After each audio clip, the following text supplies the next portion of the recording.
अब एक महत्वपूर्ण प्रश्न, हम वैदिक साहित्य का अनुसरण क्यों करें? जब हम बाजार में मोटरसाइकिल खरीदते हैं तो मोटरसाइकिल के साथ एक मैनुअल बुक आती है। उस मैनुअल बुक का जो कार्य है वो मोटरसाइकिल को अच्छी तरह चलाने के लिए मार्गदर्शन देना होता है। उसका कार्य है मैनुअल बुक का। अगर हम मैनुअल बुक की उपेक्षा करेंगे तो मोटरसाइकिल बराबर नहीं चलेगा। मैनुअल बुक किसने बनाया? जिसने मोटरसाइकिल बनाया उसने बनाया। कब बनाया? जब मोटरसाइकिल बनाया तब बनाया। उसी प्रकार भगवान ने जब इस सृष्टि की रचना की तब उसके साथ मैनुअल बुक बनाई है। उस मैनुअल बुक का नाम है वैदिक साहित्य। यदि हम वैदिक साहित्य रूपी मैनुअल बुक के अनुसार जीवन जिएंगे तो हम सुखी होंगे, नहीं तो हम दुखी होंगे। दुर्भाग्य की लोग भगवत गीता जो मनुष्य जीवन का मैनुअल बुक है व्यक्ति के मरने के बाद पीछे से पढ़ते हैं। अब एक बहुत महत्वपूर्ण प्रश्न, क्या शास्त्रों में जो लिखा है वह सच है या फिर शास्त्र मात्र कल्पना या रूपक या फिर हमको डराने के लिए लिखा गया है? हम कैसे माने कि शास्त्र सत्य है? तो अब हम समझेंगे कि वैदिक साहित्य पर हम कैसे पूर्ण विश्वास कर सकते हैं अथवा कैसे वैदिक साहित्य पूर्ण है, परफेक्ट, उसमें किसी प्रकार का दोष नहीं है और उसमें जो लिखा है वो सत्य है।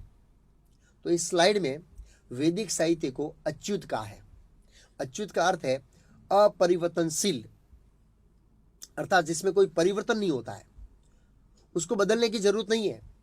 जो भौतिक ज्ञान है उसको च्युत कहते हैं क्योंकि उनमें हमेशा परिवर्तन आता है। उदाहरण के रूप में स्कूल के पाठ्य पुस्तक में 25 साल पहले अलग ज्ञान था, अब अलग ज्ञान है और 25 साल के बाद अलग ज्ञान होगा।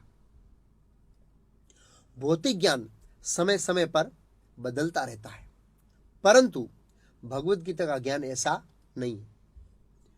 5000 साल पहले जैसा था अभी भी वैसा ही है, करोड़ों साल के बाद ऐसा ही होगा, उसमें कोई परिवर्तन नहीं आएगा।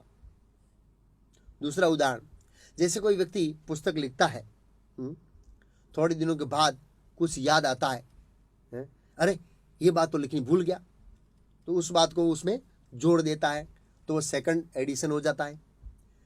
फिर तीसरी बात को जोड़ता है तो थर्ड एडिशन हो जाता है। उसी प्रकार बुक की एडिशन बदलती रहती है, परंतु भगवत गीता ऐसी नहीं है। वेद व्यास ने 5000 साल पहले लिखी वैसी की वैसी है, क्योंकि भगवत गीता का ज्ञान पूर्ण है। वेदों को अपौरुषेय कहा जाता है क्योंकि वह कोई व्यक्ति का सर्जन या लिखा हुआ नहीं है। साहित्य स्वयं भगवान का सर्जन और भगवान का लिखा हुआ है। इस स्लाइड में 5 मुद्दे हैं जो साबित करते हैं कि शास्त्र साइंटिफिक, पूर्ण और सत्य है। पहला है मां के गर्भ में बालक का विकास। श्रीमद् भागवतम के 3रे स्कंद में 30 अध्याय में भगवान कपिल देव माता देवती को विस्तार से समझाते हैं कि गर्भधान के समय से लेकर 9 महीने तक मां के गर्भ में बालक का विकास, किस महीने में शरीर के कौन कौन से अंग है वो विकसित होते हैं, किस महीने में शरीर पूर्ण रूप से तैयार होता है, इसका कर्म अनुसार और विस्तार से वर्णन हुआ है। वेद व्यास ने आज से 5000 साल पहले शास्त्र लिखा था, लेकिन वैज्ञानिकों ने इस विषय को अभी ही संशोधन किया है। दूसरा उदाहरण है पेड़ पौधों में आत्मा है, इसका वर्णन पद्म पुराण में है, दूसरे अनेक शास्त्रों में पहले से ही है। लेकिन जब तक जगदीश चंद्र बोस ने यह साबित नहीं किया तब तक वैज्ञानिक मानते थे कि पेड़ पौधे में आत्मा नहीं है, ऐसे मानते थे।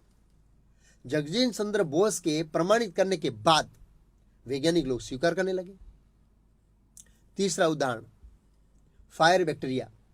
शास्त्र में वर्णन है कि अग्नि में कीटाणु है।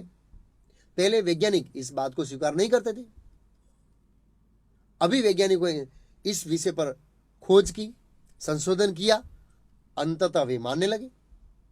चौथा है वेद कहते हैं कि गाय का गोबर पवित्र है। एक पशु का मल होते हुए भी वह पवित्र है।